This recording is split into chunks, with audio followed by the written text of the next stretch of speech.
Cette nuit, Vladimir Poutine a commencé à bombarder l'ensemble du territoire ukrainien. La famille, s'il vous plaît, écoutez attentivement. Si la Russie venait à gagner, la vie des Français changerait. De quelle manière ?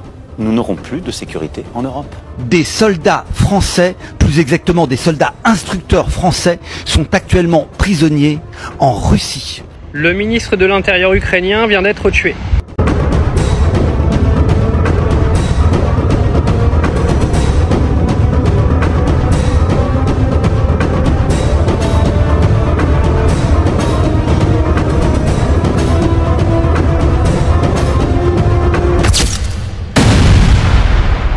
Une autre guerre mondiale se prépare. Vous allez entendre que c'est la Russie et l'Ukraine qui ont des problèmes. Mais tenez-vous très bien. Dans cette vidéo, vous allez découvrir finalement que cette guerre va aussi impacter les pays de l'Afrique. Pauvres pays de l'Afrique qui difficilement arrivent à gérer les problèmes, arrivent difficilement à s'en sortir. Ces pauvres pays africains vont subir le sort, les conséquences des bêtises de l'Occident. Vous posez la question, comment se fait-il qu'un problème qui est entre les pays européens et les Américains peut impacter l'Afrique? Tenez-vous bien. Vous voyez seulement que c'est l'Europe qui est en guerre, les États-Unis d'Amérique entre eux. Mais en ce qui concerne l'Afrique, c'est seulement le Burkina Faso, le Mali, le Niger, le Bénin, le Cameroun et autres qui se mettent des bâtons dans les roues. Et que le problème qu'il y a entre l'Ukraine et la Russie, y compris la France et autres, ne va jamais impacter l'Afrique. Détrompez-vous. Ce problème, l'Afrique est là-dedans. Ce problème concerne l'Afrique. Et ce qui se prépare, franchement, ça fait pitié. Il est primordial que vous restez jusqu'à la fin de cette vidéo pour tout découvrir parce que ces gens risquent de nous surprendre un beau jour. Actuellement, les tensions sont tellement montées que l'Afrique risque beaucoup. Dans cette histoire, l'Afrique risque beaucoup. On sait que chacun a son problème, mais avec la lutte des choses, le problème est désormais mondial. Et si on ne trouve pas la solution plus tôt possible, voici ce qui peut arriver. Reste concentré et écoute attentivement. Ils sont allés à Kiev pour aller parler à Kiev, à Zelensky, je dirais, pour demander à Zelensky de renoncer à l'éventualité de paix. Et ils ont dit qu'ils vont voir qu'ils vont faire pression sur Biden, afin que Biden puisse donner l'ordre, afin que Biden puisse donner l'autorisation à l'Ukraine de frapper sur le territoire russe avec les missiles qui sont donnés à l'Ukraine.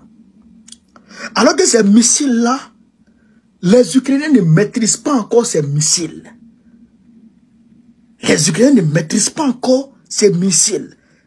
C'est-à-dire que, je dirais, l'utilisation rationnelle de ces missiles-là, en réalité, les Ukrainiens ne maîtrisent pas encore leurs coordonnées, tout ça, ils ne maîtrisent pas encore. Il faut des Occidentaux pour les aider à utiliser ces missiles. Vous livrez les armes, vous livrez les munitions gratuitement. Alors que le gars ne peut pas gagner la guerre. Bon, à quoi bon de continuer? Il faut négocier. Mais en réalité, ce qu'eux ils recherchent, ce qu'ils recherchent, et ce que Trump a dit, c'est ça qui est la vérité. Trump dit que le front ukrainien, là, c'est un business. Trump l'a dit dans leur débat. C'est pourquoi moi, j'aime suivre leur débat. Trump dit que c'est un business. Trump dit que c'est un business. Les Occidentaux se font beaucoup d'argent là-bas. Quand je dis les Occidentaux, je ne parle pas des peuples occidentaux. Je parle des dirigeants occidentaux. Il dit que Kamala Harris est parti là-bas 5 fois. Elle a reconnu, elle est partie en Ukraine pour aller négocier 5 fois. C'est un business. Ils vendent les armes, ils prennent l'argent des Occidentaux, ils donnent aux gens, ils vendent les armes. Et puis l'argent, vous pensez que les armes qu'ils livrent à l'Ukraine là, qui fabriquent, ce n'est pas l'État américain qui fabrique, hein. L'argent ne rentre pas dans la caisse de l'État américain, hein. Non, c'est des entreprises privées, des industries d'armement. Les amis de Joe Biden, ceux qui financent la campagne de Kamala Harris aujourd'hui, ce sont eux qui vendent les armes. Donc, eux, leur business, là, c'est ça qui marche. Donc, ils volent l'argent à l'État américain pour mettre dans les caisses et ils fabriquent les armes. C'est-à-dire qu'ils surfacturent ça.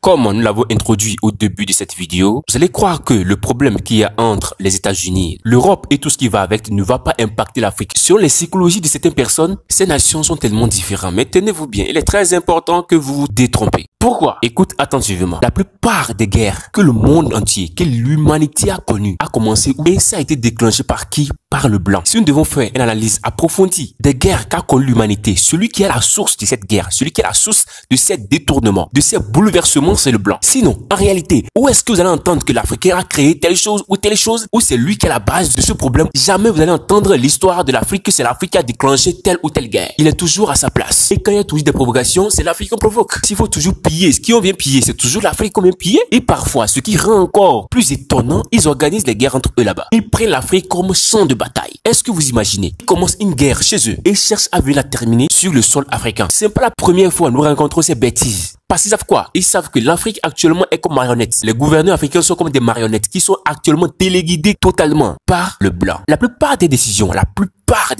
que les gouverneurs africains prennent, ces décisions viennent de l'Occident. La plupart, plus de 80% des décisions prises par les gouverneurs africains viennent de l'Occident. Et ces gouverneurs sont capables de céder leur territoire pour que l'Occident vienne faire sa guerre. Pour que l'Occident transforme son territoire en champ de bataille. Pourtant, c'est en Afrique, nous disposons beaucoup des ressources les plus riches et les plus recherchées au monde. Pourquoi ce sol africain sera-t-il transformé en champ de bataille? C'est parce que les gouverneurs, ceux qu'on a choisi de prendre des décisions pour une Afrique meilleure, pour un développement de l'Afrique, ces gens sont des gens corrompus, sont des gens mal intentionnés, qui ne pensent uniquement qu'à leur poche, qui ne pensent uniquement qu'à leur ventre. C'est pourquoi vous allez voir une guerre qui sera organisée en Europe va notamment impacter les pays de l'Afrique. Si ça impacte automatiquement l'Afrique, c'est que le monde entier sera pris. Et là, on parlera d'une guerre mondiale. Analysez de vous-même. Quelle guerre mondiale pour source l'Afrique? Jamais. Vous ne verrez jamais l'Afrique parmi les guerres qu'on a organisées, parmi les guerres qui ont détourné, bouleversé l'humanité. Vous ne verrez jamais la source en Afrique. Les sources de ces guerres viennent notamment des pays de l'Europe, de l'Amérique et autres. C'est pourquoi, avec la lutte des choses, le problème de l'Ukraine et de la Russie, parfois on se pose la question, comment un problème concernant des pays qui ne sont même pas en Afrique va en fait de compte impacter l'Afrique? Oui, ça va impacter l'Afrique parce que les gouverneurs africains sont enfin gouvernés par ces pays qui sont en guerre. C'est tout comme toi, tu es le petit frère et tu as un grand frère qui est en guerre. Je m'explique. Généralement, quand les petits frères sont capricieux, ils cherchent des problèmes, ils cherchent des querelles partout, ils sortent, c'est le grand frère parfois qui les protège. C'est la même chose qui se passe. Quand certains pays africains ont des problèmes, font recours à qui? Au pays, tout comme la Russie. Exemple, le Burkina Faso. Tout récemment, le Burkina Faso a eu des problèmes. Il a fait recours à qui? À la Russie. La Russie qui a intervenu a un problème de Ibrahim Traoré tout récemment. Quand ils veulent mettre leur centrale nucléaire, qui ils ont appelé? Voilà. Là, le problème s'installe. Vous allez voir que le peuple sera content que la Russie est en train de nous aider. La Russie est en train de participer au problème du Burkina Faso. Et que désormais, l'Afrique sera libérée. Mais détrompez-vous. Vrai, qu'il est certainement en train de répondre au problème de l'Afrique. C'est bien sûr. C'est ce que vous voyez. Il est en train de répondre au problème du Burkina Faso. C'est ce qui va aussi ouvrir la porte un jour quand la Russie sera en guerre avec une autre puissance où il doit avoir. Bref, il cherche des combattants. Vous pouvez l'aider à faire une guerre. Il va faire recours à qui? Au Burkina Faso. Et le Burkina Faso ne doit pas refuser parce que il a reçu de l'aide venant de la Russie, de son grand frère qui est la Russie. Il y a aussi des pays africains qui sont en collaboration avec l'Ukraine, que l'Ukraine s'entend très bien avec ces pays africains. Là, quand l'Ukraine aussi aura besoin de main d'œuvre, il a besoin de quelqu'un, d'un pays africain pour l'aider, il va faire recours au pays qu'il a aidé tout récemment. Automatiquement, le Burkina Faso et le pays que l'Ukraine a aidé, le pays africain que l'Ukraine a donné son coup de main, deviendra automatiquement ennemi avec le Burkina Faso. Pourtant, ces deux pays sont des pays africains. Et les Africains sont censés s'entraider. Les Africains sont censés être unis. Mais déjà, quand l'Ukraine avait déjà intervenu dans l'un de ces pays de l'Afrique, automatiquement, ce pays de l'Afrique devient ennemi avec le pays que la Russie aussi a eu des relations. Des soldats français,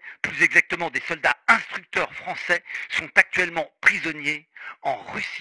On a vu les médias se précipiter pour informer de la prise de Koursk par l'Ukraine. Les Russes ont répliqué dans les 2 jours en les dévastant. Et il y a cette information hallucinante qui tombe que 153 soldats instructeurs français sont actuellement prisonniers en Russie. Alors vous allez me dire, mais pourquoi les médias qui sont si prompts à diffuser l'information quand les Ukrainiens prennent Koursk ne divulguent pas cette information essentielle que 153 soldats instructeurs français sont prisonniers en Russie? Eh bien pour une raison très simple, c'est que le directeur de l'agence France Presse était à l'enterrement d'Alain Delon. Il connaissait pas spécialement Alain Delon, mais en tant que directeur de l'agence France Presse, il était obligé de se rendre à l'enterrement. Il a déposé une gerbe de fleurs, il a discuté un petit peu avec Anthony Delon, mais en tout cas, dès qu'il revient sur Paris, il diffuse ses informations sur les prisonniers français en Russie, sur la réplique russe en Ukraine. Enfin bref, il met le paquet pour que tous les médias vous informent. Ils sont au taquet. Je pense que vous pouvez vraiment avoir confiance dans vos médias.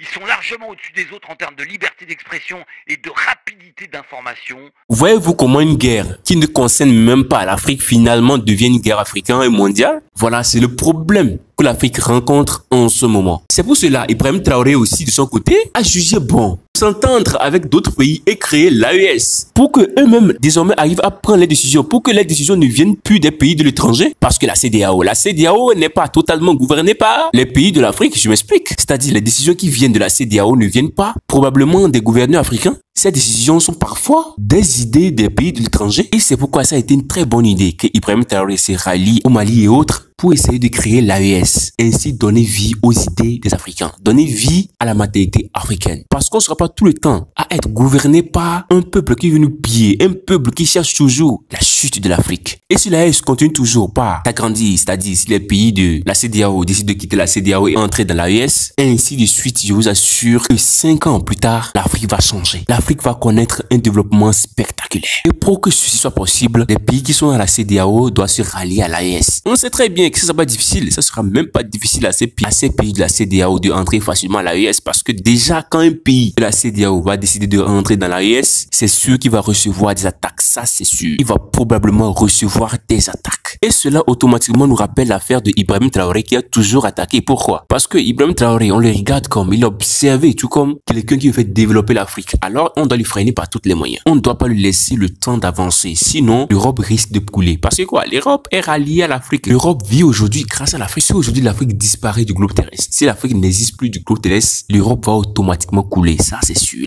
Tous les continents restants vont couler un à un. Ils vont tous couler un à un. Parce que quoi? C'est grâce à l'Afrique qu'ils vivent. C'est grâce à l'Afrique que ces continents arrivent à développer. C'est le continent africain qui héberge plein de ressources les plus importantes, les plus riches, indispensables à l'humanité. C'est pourquoi si aujourd'hui l'Afrique disparaît du globe terrestre, les restants 10 continents vont automatiquement le suivre. Ça, on peut même pas se tromper là-dessus. Parce que l'Afrique, c'est comme un boss. L'Afrique, c'est comme un nœud. On dit quelqu'un qui te nourrit. La personne qui te nourrit matin, midi, soir, la personne est morte. Finalement, toi, tu vas manger où? Prenez l'exemple des oiseaux. Quand l'oiseau main ses petits dans son nid, part chercher à manger et amener aux enfants, par malheur, la mère a été éliminée. Vous allez voir que les enfants vont tant attendre le retour de leur mère, ils resteront affamés jusqu'à partir aussi. Bref, c'est aussi le cas de l'Afrique et le reste des continents. Pourquoi on dit que l'Afrique est le berceau de l'humanité? Non seulement l'Afrique est le berceau de l'humanité, mais l'Afrique est le cœur de tous les restants dits continents. Et si aujourd'hui l'Afrique n'existe plus, ces continents disparaîtront d'eux-mêmes, sans même déclencher une guerre. Ces continents eux-mêmes vont disparaître. Bref, naturellement, c'est exactement la raison pour laquelle les étrangers ne veulent pas toujours abandonner ce continent africain. Ils cherchent toujours à avoir des liens avec les gouverneurs de ces pays de l'Afrique. Une fois qu'ils ont des liens avec ces gouverneurs de pays de l'Afrique, ils font des bêtises dans leur pays, déclenchent après les guerres. Finalement, ces guerres impactent l'Afrique qui est toujours innocent à la base. C'était à peu près le problème de l'Afrique et le reste du monde. Si jusqu'ici tu es là, ne quitte pas cette vidéo sans te prononcer, sans donner ton avis dans l'espace commentaire. Et si tu n'es pas encore abonné, abonne-toi pour ne pas rater aucune de nos prochaines vidéos à venir. Porte-toi bien et on se dit à tout à l'heure pour une autre vidéo.